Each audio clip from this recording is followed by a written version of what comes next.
So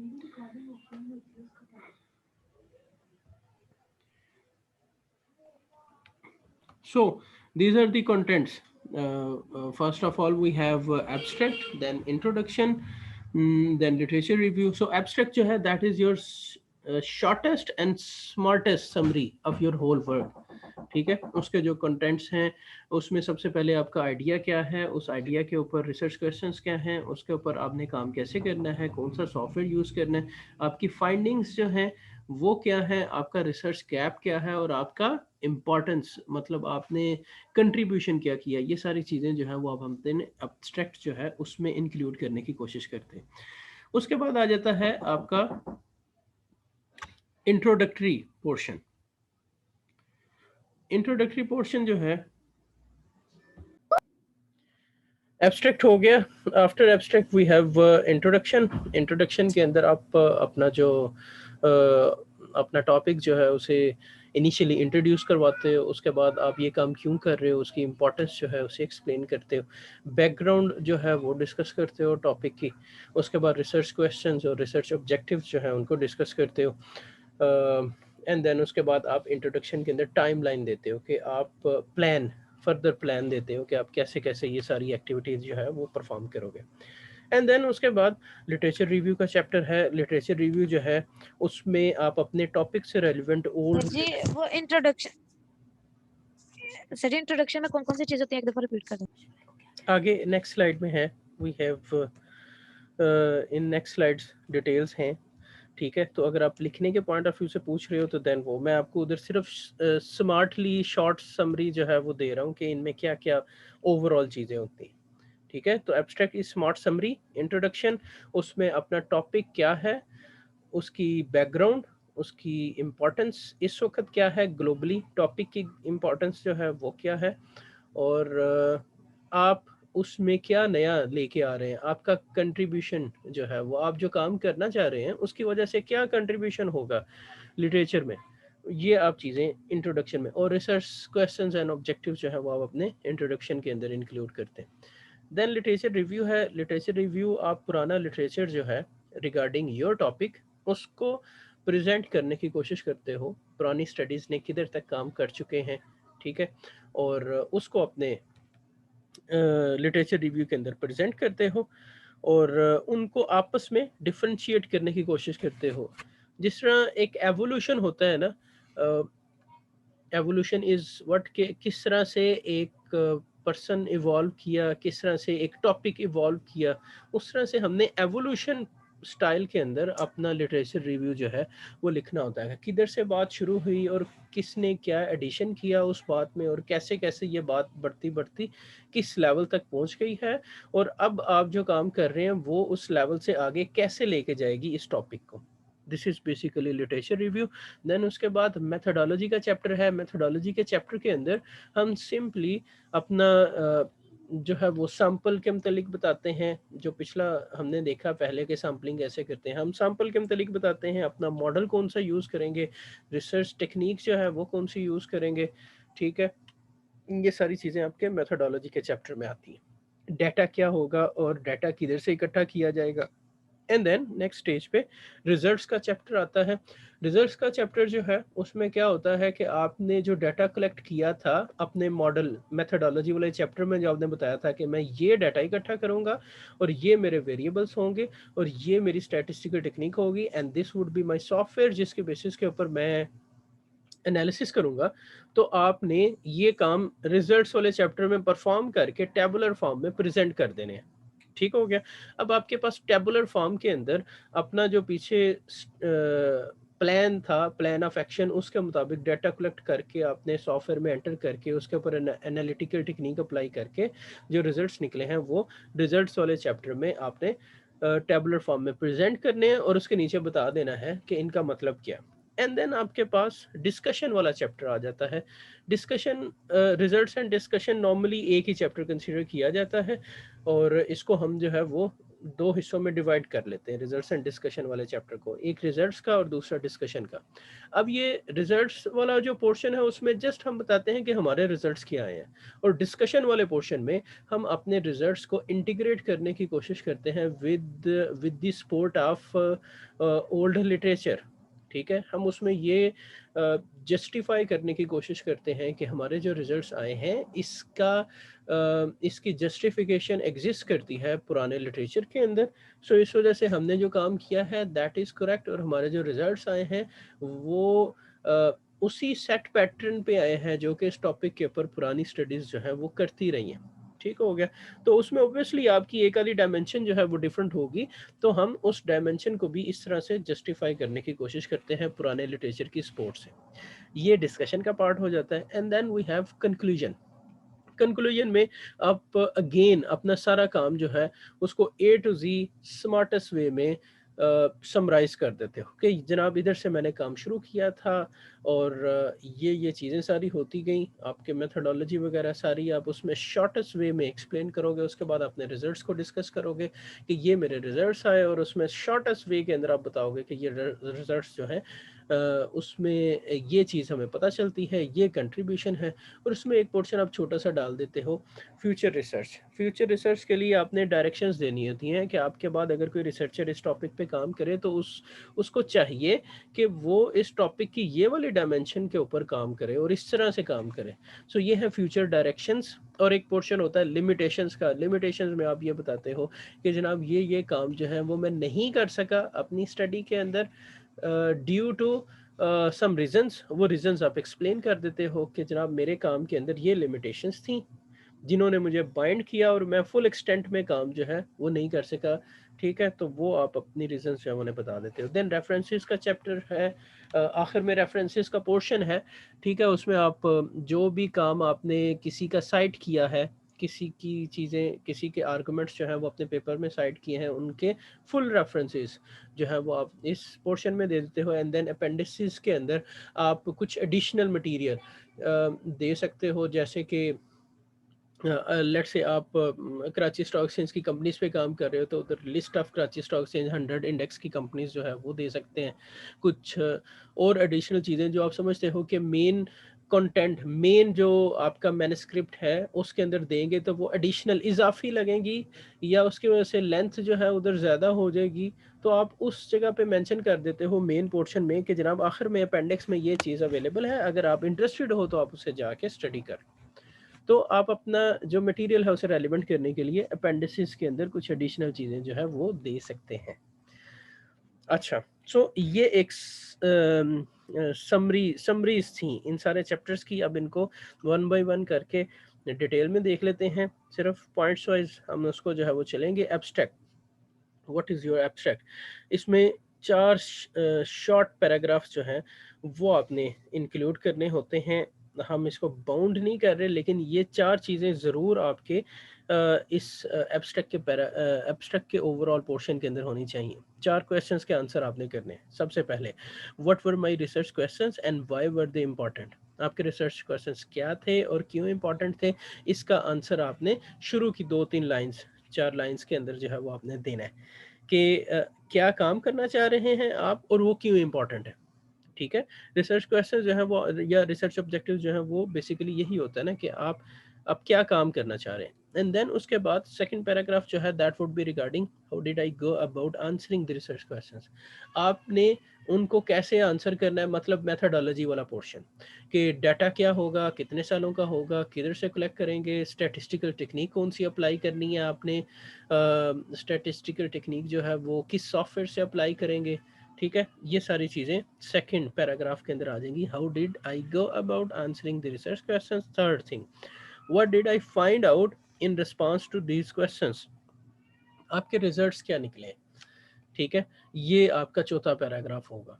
तो abstract चूंकि हम सबसे आखिर में लिखते हैं, इस वजह से आपको अब जब आप एब्स्ट्रैक्ट लिखने की स्टेज पे होंगे तो then definitely you must know कि आपके रिजल्ट्स जो हैं वो क्या निकले हैं, तो वो आप इधर स्टेट कर दोगे जो तीसरे पैराग्राफ में। And then the last paragraph is what conclusions can be drawn. आपने क्या कंक्लूजन ड्रॉ किया इस अपनी सारी स्टडी से, वो कंक्लूजन का एक पैराग्राफ जो है वो चौथा fourth paragraph that you will include in your abstract portion. तो ये 4 पैराग्राफ जो हैं, ऑब्वियसली ये ऐसे नहीं होगा कि आप 4 पेजेस का एब्स्ट्रैक्ट लिखते हैं। एब्स्ट्रैक्ट नॉर्मली 1 पेजर होता है, हाफ पेजर या 1 पेजर। तो इस वजह से ये है कि आप इसको बड़ा शॉर्टेस्ट वे के अंदर जो है वो करेंगे। और एब्स्ट्रैक्ट अवेलेबल होता है हर स्टडी का इंटरनेट के ऊपर। आप पूरा पेपर डाउनलोड करें तो समटाइम्स यू हैव टू पे सम मनी, ठीक है, लेकिन उसका एब्स्ट्रैक्ट अवेलेबल होता है। तो एब्स्ट्रैक्ट इसलिए होता है कि आपको आइडिया हो जाए कि स्टडी में क्या काम हुआ है, कैसे हुआ है, क्या आपकी स्टडी है और उसके कंक्लूजन्स क्या हैं। तो अगर आप इंटरेस्टेड हो तो आप पूरा इन डेप्थ पेपर जो है उसे रीड आउट कर लो। इस वजह से ये बड़ा इंपॉर्टेंट पोर्शन है। इसको बड़ा डेलिकेटली और बड़ा सोफिस्टिकेटेड वे में आपको इस पोर्शन को लिखना होता है, क्योंकि ये रिप्रेजेंट कर रहा है सारे पेपर को, और इसने ही इंड्यूस करना होता है आपके रीडर को कि वो आपका सारा पेपर जो है उसे रीड करे और आपके पेपर को साइट करे अपनी स्टडी के अंदर। तो इस वजह से this portion is very important. आपको इसको काफ़ी अच्छे तरीके से बार बार जो है वो रिफाइन करना होता है। Second portion introduction. तो इंट्रोडक्शन के अंदर अगेन जो मैंने आपको स्टाइल बताया था कि आप डिवाइड कर लें अपने हर पोर्शन को, इंट्रोडक्शन और लिटरेचर को स्पेसिफिकली, कि आपने किन किन चीज़ों के मतलब अंदर पैराग्राफ्स जो हैं वो इंक्लूड करने हैं। तो ये बेसिकली उसी चीज़ के मतलब है कि फर्स्ट ऑफ ऑल पहला पैराग्राफ जो होगा in your introduction that would be introduce your topic. आपका टॉपिक क्या है उसको इंट्रोड्यूस करवाना है आपने। उसके बाद फिर सेकंड पैराग्राफ जो है उसमें आप ब्रीफ बैकग्राउंड जो है वो बताओगे कि इस टॉपिक की बैकग्राउंड जो है वो क्या है। देन उसके बाद आप उस टॉपिक की थर्ड पैराग्राफ में, थर्ड और फोर्थ पैराग्राफ में आप उसकी इम्पोर्टेंस जो है उसे डिस्कस करोगे कि ये टॉपिक इम्पोर्टेंट क्यों है, और उसकी मोटिवेशन जो है वो बताओगे कि ये इम्पोर्टेंट क्यों है और आपने इसको क्यों सिलेक्ट किया इस टॉपिक को काम करने के लिए। तो आप ये थर्ड और फोर्थ पैराग्राफ के अंदर इस चीज़ को एक्सप्लेन करोगे। देन डायरेक्टली आपके रिसर्च क्वेश्चंस और रिसर्च ऑब्जेक्टिव्स जो हैं वो आ जाएंगे इंट्रोडक्शन के अंदर। उनके मुतालिक आप एक एक पैराग्राफ लिखोगे और बुलेट्स के अंदर आप रिसर्च क्वेश्चंस और ऑब्जेक्टिव्स अपने जो है वो लेके आएंगे। रिसर्च क्वेश्चंस और ऑब्जेक्टिव्स जो हैं वो बेसिकली आपकी स्टडी के हाइपोथेसिस हैं, ठीक है। हाइपोथेसिस क्या होता है? हाइपोथेसिस सिंपली ये है कि आपको एक प्रॉब्लम है तो उसका आप सॉल्यूशन चाह रहे हो, तो आप किसी एक्सपर्ट के पास जाते हो, अपना रिसर्च क्वेश्चन उसे बताते हो, वो आपको उसका एक सॉल्यूशन देता है। वो सॉल्यूशन जो है, जो कि उस पर्सन ने आपको दिया है अपने एक्सपीरियंस के बेसिस के ऊपर, वो सॉल्यूशन आपने सुन लिया and that is your hypothesis. अब आपने उसको वेरीफाई करना है कि क्या आपकी सेटिंग के अंदर वो सॉल्यूशन काम करता है कि नहीं करता।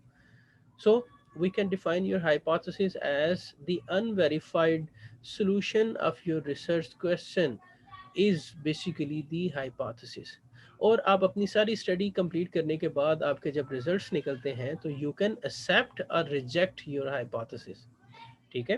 तो ये हाइपोथेसिस जो हैं वो आप हर रिसर्च क्वेश्चन के अगेंस्ट एक हाइपोथेसिस बनाओगे और उस हाइपोथेसिस को टेस्ट करोगे अपनी स्टडी के अंदर, और क्वेश्चंस की फॉर्म में वो रिसर्च क्वेश्चंस बन जाएंगे। और अगर आप उनको सिंगल सिंपल स्टेटमेंट्स में लिखोगे तो that would be your research objectives. Research gap और कंट्रीब्यूशन। रिसर्च गैप जो है वो एक्सप्लेन करना बड़ा ज़रूरी है अपने इंट्रोडक्शन के पोर्शन में। एक पैराग्राफ जो है वो आपको चाहिए इस पर्पज़ के लिए, जो आप उसमें एक्सप्लेन करोगे कि आपका टॉपिक जो है, आप जिस टॉपिक पे काम कर रहे हो उसमें आप कंट्रीब्यूट क्या करने की कोशिश कर रहे हो, ठीक है। ऑब्वियसली आप उसमें ये बताओगे कि ये इस डायमेंशन को जो मैंने इंक्लूड किया है ये डायमेंशन नई डायमेंशन है, इसके ऊपर पहले काम नहीं हो चुका, और डायमेंशंस पे काम हो चुका है इस टॉपिक पे लेकिन इस डायमेंशन पे काम नहीं हुआ। और मैं ये जान के तो इंडस्ट्री को ये बेनिफिट दे सकता हूँ, अगर हमें ये पता चल जाए कि ये किस तरह से ये मामला होता है तो हम इंडस्ट्री को, हम सोसाइटी को ये बेनिफिट दे सकते हैं। That is basically the contribution, ठीक है। और रिसर्च गैप भी यही होता है कि आप ऐसी चीज जो है उस पर काम करो जिस पे पहले काम नहीं हो चुका, या क्वेश्चंस ऑफ द सोसाइटी या इंडस्ट्री उनको आंसर करने की कोशिश करो।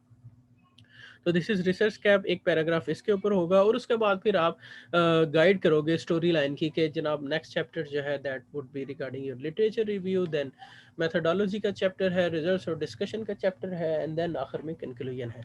तो ये है guideline to guidance to your storyline. ये सिंपली आपका पैराग्राफ होगा लास्ट इंट्रोडक्शन के अंदर और उसके बाद फिर आप लिटरेचर रिव्यू की स्टेज के ऊपर आ जाओगे। ठीक है, ये आपका फर्स्ट चैप्टर जो है वो कंप्लीट हो गया इंट्रोडक्शन का आपके रिसर्च पेपर का। देन उसके बाद लिटरेचर रिव्यू जो है उसका पर्पस क्या है, that purpose is basically to set your study in the wider context. आप वाइडर कॉन्टेक्स्ट में अपनी स्टडी जो है उसको डिस्कस करना चाहते हो और आप पुराना लिटरेचर जो है उसको स्पोर्ट के लिए यूज करना चाहते हो। तो show how your study supplements existing work, आपकी स्टडी एग्जिस्टिंग वर्क के साथ इंटीग्रेट कैसे करेगी, ये आप लिटरेचर रिव्यू के अंदर करते हो। ठीक है, सो वो जो मैंने पहले डिस्कस किया कि आपने एवोल्यूशन जो है बेसिकली वो डिस्कस करना है, एवोल्यूशन स्टाइल में आपने लिटरेचर रिव्यू को डिस्कस करना है कि ये टॉपिक जो है इसकी शुरुआत कैसे हुई और कौन कौन कैसे कैसे इस टॉपिक में कंट्रीब्यूशन जो है वो करता गया और कैसे ये टॉपिक जो है वो एक्सप्लोर होता गया, वाइडर होता गया, एक्सप्लेन्ड होता रहा फ्रॉम डिफरेंट रिसर्चर्स, और अब ये किस स्टेज तक पहुंच चुका है और उसके बाद फिर आप इसके ऊपर क्या काम कर रहे हो और वो क्या एडिशन करेगा इस टॉपिक के अंदर के नहीं करेगा, जो कंट्रीब्यूशन वाली बात हमने पहले की। ठीक है, तो इस तरह से आप अपने लिटरेचर रिव्यू को लेके चलते हैं। अब कंटेंट वाइज अगर देखें तो लिटरेचर रिव्यू में आप स्टडीज जो हैं उनको डिस्कस करते, उनको समराइज करते हो और समराइज करने के बाद आप ये बताते हो कि पुरानी स्टडी और इस स्टडी में ये डिफरेंस है। ठीक है, और वो डिफरेंस जो है उसको आप डिस्कस करते हो और उसी डिफरेंस से हमें एवोल्यूशन का पता चलता है उस टॉपिक के। तो एवोल्यूशन स्टाइल के अंदर लिटरेचर रिव्यू जो है वो आजकल एक्सेप्ट किया जाता है, उसी को हम यूज करते हैं। Points to include in your method chapter, आपका मेथोडोलॉजी का चैप्टर जो है वो आ गया। उसमें सबसे पहले सेटिंग, रिसर्च सेटिंग जो है वो आपने देखनी होती है। रिसर्च सेटिंग बेसिकली कि किस एनवायरनमेंट में आप काम करना चाह रहे हैं, बेसिकली योर पॉपुलेशन। ठीक है, and what ethical issues were raised by the study, वो एथिकल इश्यूज क्या है। ये एथिकल इश्यूज जो हैं इसमें सिंपली फॉर एग्जांपल हम अगर इसको डिस्कस करें तो वो सिंपली क्या है, आप पेशेंट्स के ऊपर काम कर रहे हैं कोविड के और आपने उनका पर्सनल डाटा जो है वो लिया है। अब उसको डिस्क्लोज करने के लिए मतलब ऑब्वियसली आप किसी पर्सन की आइडेंटिटी तो डिस्क्लोज नहीं कर सकते इन एनी वे, लेकिन आपने ओवरऑल स्टडी के अंदर जनरलाइजेशन करनी है तो जनरलाइजेशन के लिए आपको उसका कंसेंट चाहिए। जिस इंस्टीट्यूट से आप डाटा कलेक्ट कर रहे हो उस इंस्टीट्यूट का कंसेंट चाहिए, और उसको अपना काम दिखा के और उसका कंसेंट आपको चाहिए। अगर वो कंफर्टेबल है उस चीज़ के साथ जो आपने कंक्लूजन्स ड्रॉ किए हैं तो देन आप अपनी स्टडी जो है उसको पब्लिशेबल मटेरियल में कन्वर्ट करोगे। ठीक है, तो ये जो कंसेंट है ये एथिकल इश्यूज हैं और इसके लिए हमें रिटन फॉर्म में कंसेंट जो चाहिए होते हैं ये इंपॉर्टेंट होते हैं। तो आप किस इन्वायरमेंटल सेटिंग के अंदर काम करना चाह रहे हैं और उस इन्वायरमेंटल सेटिंग के अंदर कोई एथिकल इश्यूज जो हैं वो अगर एग्जिस्ट करते हैं तो then you need proper written form consent. ठीक है, उनको एड्रेस करना आपका बहुत ज़रूरी है। उसके बाद आपके पार्टिसिपेंट्स कौन हैं, how many participants, how were they selected, what were there characteristics, ये सारा कुछ डिफाइन करना जो है, मतलब कि आपका सैंपल जो है वो क्या होगा। आप प्राइमरी स्टडी भी कर सकते हैं, सेकेंडरी भी कर सकते हैं। तो प्राइमरी के अंदर तो obviously you will have respondents और सेकेंडरी स्टडी के अंदर आपके पास डाटा सेट होगा। ठीक हो गया, तो वो उस चीज़ के मतलब आपने बताना है कि वो सैंपल साइज क्या है, कितनी देर से कितनी देर तक का डाटा जो है वो आपको चाहिए। ठीक है, और किस डायमेंशंस के ऊपर वेरिएबल्स कौन कौन से जो है उनका डाटा आपको चाहिए। Then materials, how are the resulting data analysed, कि आप कौन सी स्टैटिस्टिकल टेक्निक अप्लाई करेंगे, कौन सा सॉफ्टवेयर अप्लाई करेंगे। ठीक है, किस सॉफ्टवेयर से वो स्टैटिस्टिकल टेक्निक अप्लाई करेंगे, ये चीज़। एंड देन उसके बाद procedures, what instructions were given to participants. ठीक है, आपने कौन सा प्रोसीजर फॉलो किया। अगर आप सेकेंडरी डाटा की बात करें तो आपने कौन सी स्टैटिस्टिकल टेक्निक जो है वो अप्लाई की, कौन से टेस्ट रन किए, इस चीज़ को इंश्योर करने के लिए कि सारा प्रोसीजर जो था वो ठीक था। ठीक है। उसके बाद हाउ मैनी, अगर आप प्राइमरी स्टडी में जाते हैं तो आपके पार्टिसिपेंट्स जो हैं उनको आपने क्या इंस्ट्रक्शंस दी, इंटरव्यूअर्स जो हैं उन्होंने, या जिन लोगों ने क्वेश्चनियर फिलअप करवाए हैं उनको आपने क्या इंस्ट्रक्शंस दी हैं, आपके क्वेश्चनियर्स जो हैं वो क्या प्रॉपरली डिफाइंड थे, डिज़ाइंड थे, ठीक है, उनमें कोई प्रॉब्लम तो नहीं। And when was the research carried out, कौन सा टाइम पीरियड है जिसके अंदर ये रिसर्च सारी कैरी की गई है। सो ये सारी चीज़ें जो हैं वो आपके मेथडोलॉजी के पोर्शन के अंदर आती हैं। और मेथडोलॉजी का चैप्टर जो है वो प्राइमरी स्टडी के लिए थोड़ा सा डिफरेंट होता है as compare to secondary study. Secondary study जो है उसमें आपके पास डाटा सेट अवेलेबल होता है, things are easier to perform over there. अगर आपको स्टेटिस्टिकल टेक्निक जो है उसका आइडिया है तो you can do that over there. तो थोड़ा सा डिफरेंस होता है, लेकिन ये चैप्टर जो है उसके अंदर बहरहाल आपने अपना मॉडल जो है वो डिफाइन करना होता है, वेरिएबल्स डिफाइन करने होते हैं, सैम्पल साइज जो है वो बताना होता है, टाइम पीरियड बताना होता है कि कब से कब तक आप जो है वो डाटा कलेक्ट कर रहे हैं, अपनी स्टैटिस्टिकल टेक्निक बतानी होती है, और सॉफ्टवेयर बताना होता है जिस सॉफ्टवेयर के थ्रू आप वो अप्लाई करने की कोशिश कर रहे हैं।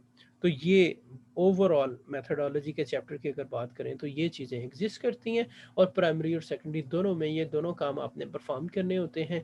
प्राइमरी के अंदर थोड़ी सी एलेबोरेशन जो है वो थोड़ी ज़्यादा हो जाती है, जबकि सेकेंडरी के अंदर चीज़ें सीधी सीधी एग्जिस्ट कर रही होती हैं।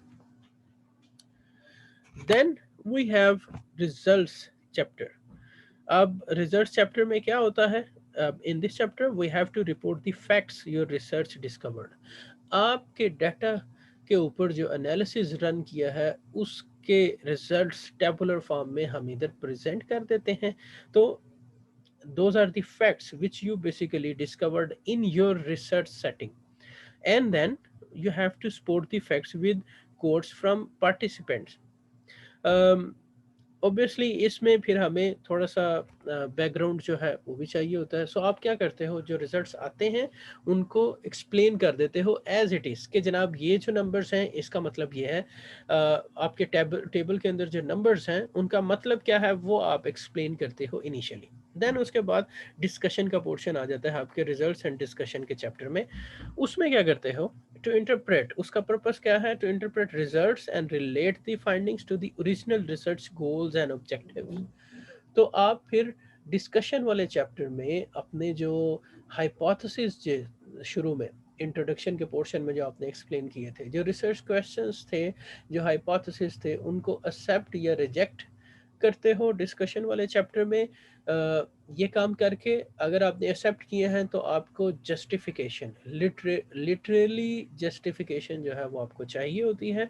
वो पास्ट लिटरेचर से जस्टिफिकेशंस आप प्रोवाइड करते हो with references to your reader कि जनाब ये काम जो हमारे रिजल्ट्स निकले हैं ये बिल्कुल जो हमारा टॉपिक इवॉल्व हुआ है उसी डायरेक्शन के अंदर हमें ये चीज़ें मिल रही हैं, कोई कंट्राडिक्शन नहीं है पुराने लिटरेचर के साथ, ठीक है।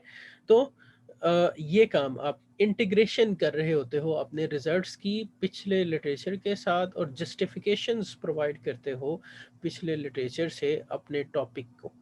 एंड देन डिस्कशन वाले चैप्टर में आप to indicate implications of the research, आपने जो काम किया उसके जो रिजल्ट्स निकले हैं उनकी इम्प्लीकेशंस, उनके क्या बेनिफिट हो सकते हैं, उसको आप डिस्कस करते हो अपनी डिस्कशन के पोर्शन में।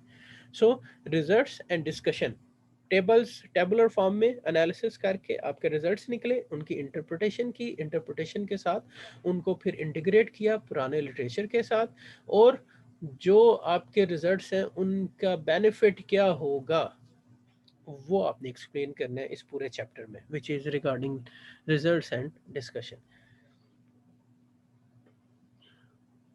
अच्छा, उसके बाद आ गया कंक्लूजन्स, कंक्लूजन चैप्टर में what you are going to do to answer the research question. जो इंट्रोडक्शन में आपने रिसर्च क्वेश्चन अपने दिए थे उनका आंसर करना है अपने कंक्लूजन वाले पोर्शन में।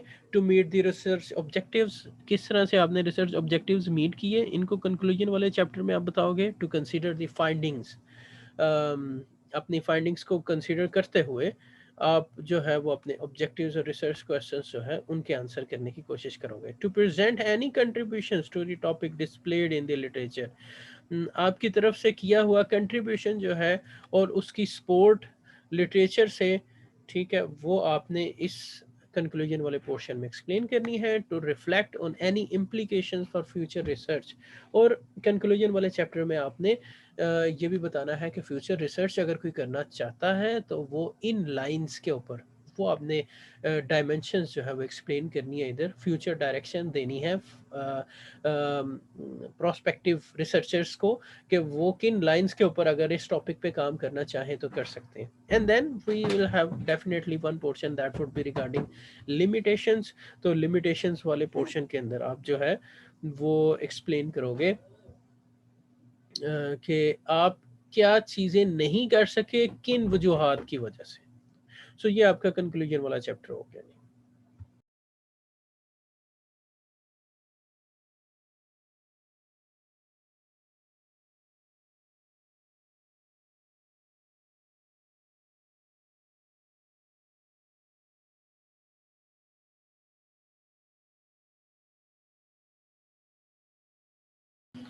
सो वी हैव रेफरेंसेस पोर्शन जो इधर एग्जिस्ट कर रहा है। रेफरेंसेस के डिफरेंट स्टाइल्स होते हैं, इसमें मोस्ट इंपॉर्टेंट स्टाइल जो है वो हार्वर्ड और एपीए स्टाइल है। बट इट डिपेंड्स कि आप किस चैनल के अंदर अपना डॉक्यूमेंट सेंड करना चाह रहे हैं। हर डॉक्यूमेंट जो है उसका अपना रेफरेंसिंग का स्टाइल है, उसका अपना रेफरेंसिंग का स्टाइल है, तो उसको आपने फॉलो करना होता है।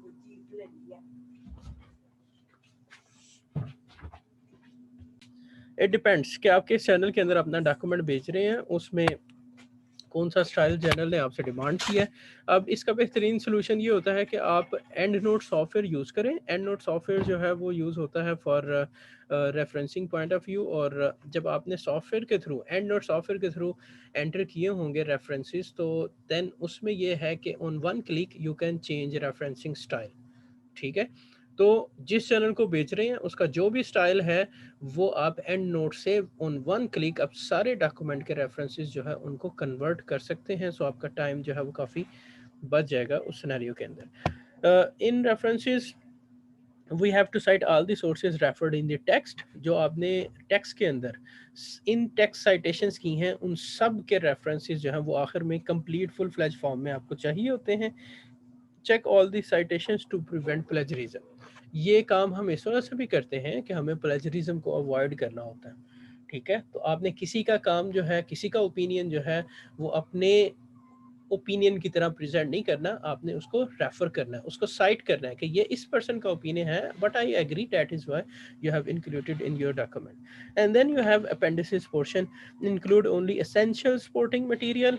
अपेंडिसेस के अंदर essential additional supporting material include copies of interview schedules, keep appendices to a minimum। So appendices के अंदर कुछ एडिशनल मटेरियल जो कि आप मेन डॉक्यूमेंट में अगर प्रेजेंट करें तो वो उधर इजाफी लगे, तो उसके लिए फिर अपेंडिसेस का आखिर में एक पोर्शन होता है, उसके अंदर आप ये इंक्लूड कर देते हैं। सो ये हो जाता है आपका अपेंडिसेस का पोर्शन। तो ये जनाब आपकी रिपोर्ट जो है वो कंप्लीट हो गई। रिसर्च प्रोजेक्ट जो है वो अपेंडिसेस के ऊपर कंप्लीट हो गया। देन आपने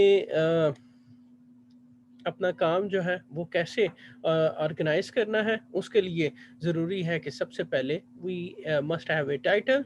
ठीक है, उसके बाद अपनी स्टोरी जो है that must be very clear. आपके सेंटेंसेस शॉर्ट होने चाहिए और क्लियर होने चाहिए। लॉन्ग सेंटेंसेस जो हैं वो कन्फ्यूजन क्रिएट करते हैं। अगर आपकी एक्सपर्टीज़ नहीं है राइटिंग के अंदर तो देन आपको लॉन्ग सेंटेंसेस नहीं लिखने चाहिए। शॉर्ट एंड सिंपल सेंटेंसेस जो है वो आपको इंक्लूड करने चाहिए। आपको अपने रीडर को हेल्प करना चाहिए by dividing your work, previewing and summarising chapters. अच्छा, ये समरीज जो हैं वो भी आप हर चैप्टर के आखिर में इंक्लूड कर सकते हैं। एक छोटा पैराग्राफ जो पूरे चैप्टर को समराइज कर दे, ये काफ़ी हेल्पफुल होता है जब आप थीसिस करना चाह रहे होते हैं। लेकिन रिसर्च पेपर्स के अंदर चूंकि हमें एक शॉर्ट पेपर लिखना होता है 12-13 पेजेस का, तो इस वजह से उधर ये इंक्लूड नहीं किया जा सकता। But you can include this in your thesis using suitable tables and graphics। Tables और ग्राफिक्स जो हैं वो एडिटेबल होने चाहिए। ठीक है, स्पेसिफिकली टेबल्स एडिटेबल होने चाहिए, उनके इमेजेस नहीं होने चाहिए। ये बड़ा इंपॉर्टेंट है। इधर, और उसके बाद आपकी ग्राफिक्स जो हैं वो क्लियर होने चाहिए। जो रिटन मटेरियल उसके ऊपर ग्राफ्स के अंदर लिखा हुआ है वो रीडेबल होना चाहिए। अगर वो रीडेबल नहीं है तो आपके ग्राफिक्स जो हैं वो यूजेबल नहीं है उस सिनेरियो में। And writing in a suitable style, आपको एक अच्छा अंडरस्टैंडेबल स्टाइल जो है उसको अडॉप्ट करना होता है। तो उसका बेहतरीन तरीका ये है कि आप अपना रफ ड्राफ्ट लिख के उसको अगेन एंड अगेन रीड करें, उसको रिफाइन करें। ठीक है, ये सबसे ज़रूरी है जिसको हमें। सो राइटिंग स्टाइल में क्लैरिटी एंड सिंप्लिसिटी वो चाहिए। You must avoid jargons। Clarity और सिंप्लिसिटी का मतलब ये है शॉर्ट एंड सिंपल सेंटेंसेस, और jargons जो है वो यूज़ नहीं करने। jargons किसी भी लैंग्वेज के जो शॉर्ट जो है उसके अंदर सेंटेंसेस बन चुके होते हैं, जो उस लैंग्वेज के लोग ही जानते हैं उस चीज़ को, उन्हें हम jargons कहते हैं। तो इस चीज़ को अवॉइड करना चाहिए क्योंकि ग्लोबल लेवल पे आपका रीडर है। ग्रामर और स्पेलिंग मिस्टेक्स जो है ये आपका माइक्रोसॉफ्ट ऑफिस जो है वो भी कर देता है ये काम। आजकल कुछ एडवांस जो है ऐप्स अवेलेबल हैं जिसमें ग्रामरली की एक एग्जांपल है। ग्रामरली फ्री वर्जन भी अवेलेबल है, और उसमें आप पेड सर्विसेज जो है वो भी ले सकते हैं। सो पेड अकाउंट जो है वो कुछ मज़ीद आपका डॉक्यूमेंट जो है उसे इम्प्रूव कर देता है। एनोनिमिटी जो है उसको प्रिजर्व करना ज़रूरी होता है। अब इसमें आई थिंक या वी थिंक, ठीक है, वो काम नहीं करते। आप रिसर्चर को यूज़ करते हैं। In this study the study identifies